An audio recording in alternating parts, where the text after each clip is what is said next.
Bonjour à toutes et à tous, bienvenue dans le JT de ce mercredi 27 janvier. Au programme Covid-19, un an de plus pour rembourser un prêt garanti par l'État, BTP nouveau document pour le salarié détaché et dispositif Pinel.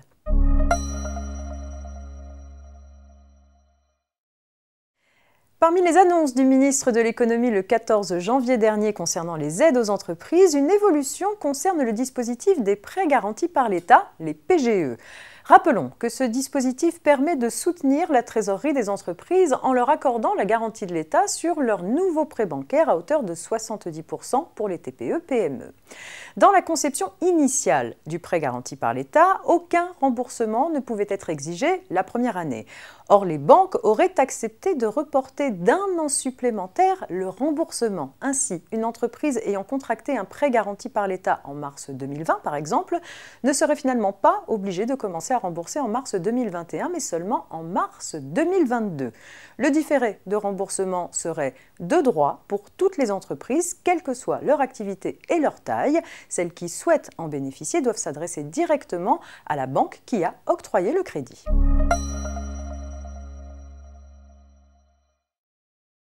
BTP à présent avec le nouveau document pour le salarié détaché. Pour rappel, lorsqu'un salarié est détaché en France par une entreprise prestataire de services établie à l'étranger en vue de réaliser des travaux de bâtiment ou des travaux publics, l'employeur doit impérativement lui délivrer un document d'information ayant pour but de lui présenter la réglementation française de droit du travail qui lui est applicable et les modalités selon lesquelles il peut faire valoir ses droits. Un arrêté est venu modifier le contenu du document d'information remis aux salariés. Il vient abroger l'arrêté du 12 juillet 2017 qui contenait une autre version de ce document. Après avoir téléchargé ce nouveau document sur le site internet de l'Union des caisses de France, l'employeur doit ensuite le remettre aux salariés qu'il emploie et détache en France pour réaliser des travaux de bâtiment ou des travaux publics. Attention, ce document doit être remis aux salariés en même temps que sa carte d'identification professionnelle et doit être rédigé dans une langue qu'il comprend.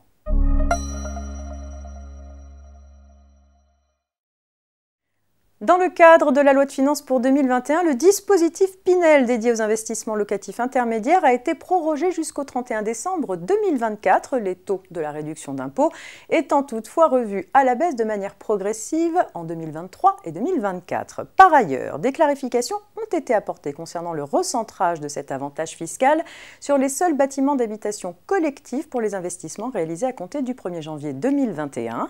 Ainsi, pour les logements qu'un contribuable fait construire et pour lesquels une demande de permis de construire est déposée à compter du 1er janvier 2021, il n'est plus question d'octroyer cette réduction d'impôt aux logements individuels. Cette restriction ne s'applique pas aux opérations avec travaux réalisés dans des logements anciens. C'est la fin de cette édition disponible en podcast dès à présent sur rfplay.fr. Très bonne journée et on se retrouve demain, jeudi.